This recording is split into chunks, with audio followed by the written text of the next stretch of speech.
अगर मैं कहूँ कि 3 और 4 के बीच भी एक इंटीजर होता है, तो आपको क्या लगता है, वो कौन-सा नंबर होगा?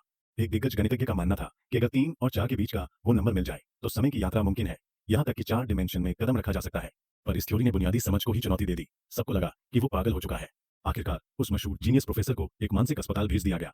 उसे हकीकत का आईना दिखाने के लिए डॉक्टर ने मेज पर कुछ कैंडीज गिराई और उसे 3 और 4 के बीच का नंबर दिखाने को कहा।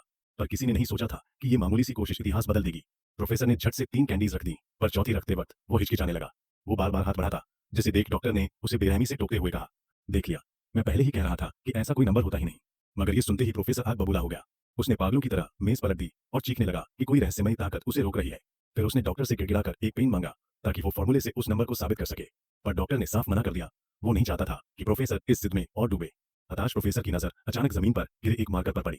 डॉक्टर की नजरों से बचकर उसने उसे उठा लिया और वार्डन के आने से पहले कैंडीज खाने का नाटक करते हुए एक मुट्ठी भर ली।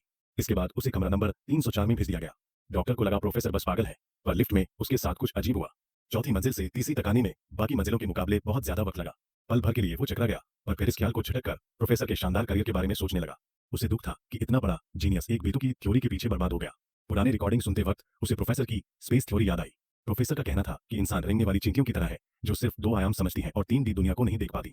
ठीक वैसे ही जैसे हम ऊंचे आयामों को महसूस नहीं कर सकते। पर डॉक्टर को यह सब अब भी बकवास लग रहा था। इसी उलझन में वो रिलैक्स करने एक बार पहुंचा, जहां उसने अनजाने में कुछ मूंगफली के दाने उठाए। गिनने पर वो ठीक 4 निकले।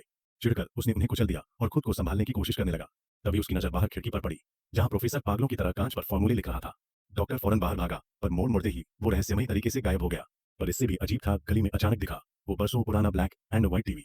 उस पर वही खबर चल रही थी जो डॉक्टर के बचपन के एक्सीडेंट की थी।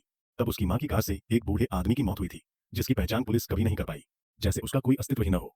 डॉक्टर अभी सदमे में ही था कि टीवी के सामने अचानक एक छोटा बच्चा प्रकट हुआ। पास जाकर देखा तो उसके पैरों तले जमीन खिसक गई।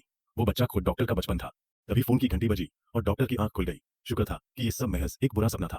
पर फोन उठाते ही उसे एक बुरी खबर मिली। वार्डन ने बताया कि प्रोफेसर के कमरे में कुछ अजीब हुआ है। जब वो वहां पहुंचा तो देखा कि कमरा 304 अंदर से बंद था, पर प्रोफेसर गायब हो चुका था। पूरे कमरे की दीवारों पर अनगिनत गणित के फॉर्मूले लिखे हुए थे। ये नजारा देख डॉक्टर सन रह गया। उसका दिमाग सुन पड़ गया और एक खौफनाक शक पैदा हुआ।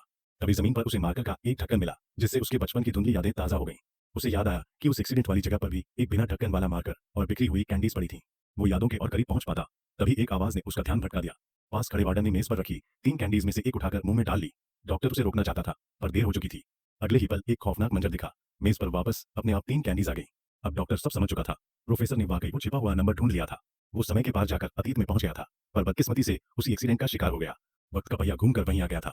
शायद वो रहस्यमय ताकत मौत थी, या फिर किसी ऊंचे आयाम का कोई पहरेदार।